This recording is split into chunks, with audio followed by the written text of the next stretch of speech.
existence of God, the argument from evil. So here's the basics. This is based on the main attributes that most monotheists attribute to God: omnibenevolence, omniscience, and omnipotence. So it goes like this: an omnibenevolent God, remember that means all good, would not want bad things to happen. An omniscient God, a God who knew everything, would know that bad things are happening in the world. An omnipotent or all-powerful God would be able to prevent bad things happening in the world. So therefore, if an omnibenevolent, omniscient, omnipotent God existed, bad things would not happen. Bad things do happen, therefore an omnibenevolent, omniscient, omnipotent God could not exist. So one of the easiest ways to get out of this, obviously, is we could just deny some of the attributes of God. So the argument from evil is consistent with the existence of a God, or many gods, who's not all three of these things: all good, all knowing, or all powerful. You could just take away one, really, and you would be out of the argument. But most monotheists don't want to do this, so most of the arguments against the existence, or against the argument from evil, don't involve this step, though you could.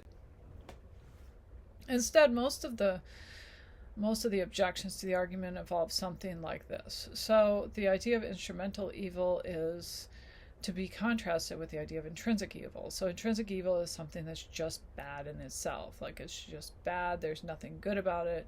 It's bad all the way around. It's difficult to think of examples of this. Things that are just bad but have no good side to them, at least non-controversial ones. So you have to almost imagine something like a demon, or something that's just going to do bad stuff, never going to do good stuff. None of the stuff that it does that's bad would have any good consequences, and so on and so forth. So most of the things, or many of the things that we think of as bad, could or might have good consequences, and these would be instrumental evils. So for example, you might think of a shot as being like a vaccine, let's say, as being an instrumental evil, because yeah, it hurts, but then it has good consequences because it makes you not get whatever disease you're trying to avoid. So some theists argue against the argument from evil by saying, okay, God does allow evil in the world, but only this kind of evil, only instrumental evil that might have good consequences as well. And all the evil God lets happen is for a good purpose, even though we as finite beings might understand what that purpose is. So this gets us out of the argument, because we can say, well, God could be good and omniscient and omnipotent and still allow this evil just because God knows that the good will result. You could, of course, say, well, if God is omnipotent, maybe God doesn't need to allow this kind of evil. Maybe just all good stuff could happen. Maybe these consequences that come out of the evil or bad stuff could also, if God is truly omnipotent, come out of a good thing instead, right? That God could manipulate the world such that that could happen, and there's arguments against that as well from theists.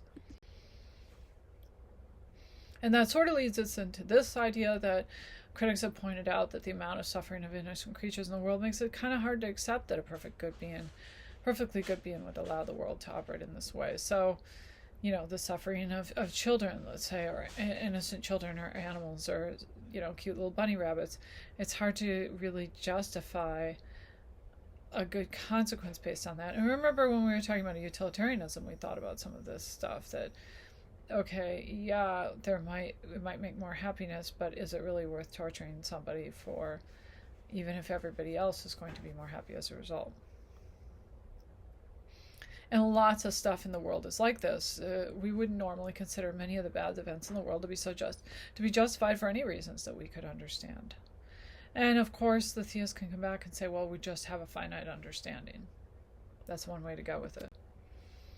Another way to go is the free will defense. The free will defense against evil is the idea that, okay, if humans are really going to have free will, God has to allow them to do bad things as well as good things. There's some problems with this. One of the problems is that it only explains the existence of human-caused evil in the world. It doesn't explain hurricanes, childhood cancer, shark attacks, anything that humans don't cause that we consider bad. is not going to be explained by the free will defense, right? So John Hicks comes back and said, look, okay, but a world without evil wouldn't allow personal growth for humans because there's no obstacles to be overcome, goals to strive for, all these things that evil is the only way that we can have these things. You think about the blockbuster movies, right? There's always a bad guy. Why is there a bad guy? To show how good the good guy is. So he also says a little more nuanced than that, that in a perfect world is the only way that humans could really freely come to love God. If we're too close to God, we're too much like God. He says our love for God wouldn't be freely chosen. So God wants us to choose to love God no matter what, and of our own free will, and not because we're like God and we feel like we are God in a way or something like that. So these arguments are made against the argument from evil. There are more. It's probably one of the most talked about philosophy arguments ever. So I've just barely given you an idea of some of the arguments for and against the argument from evil.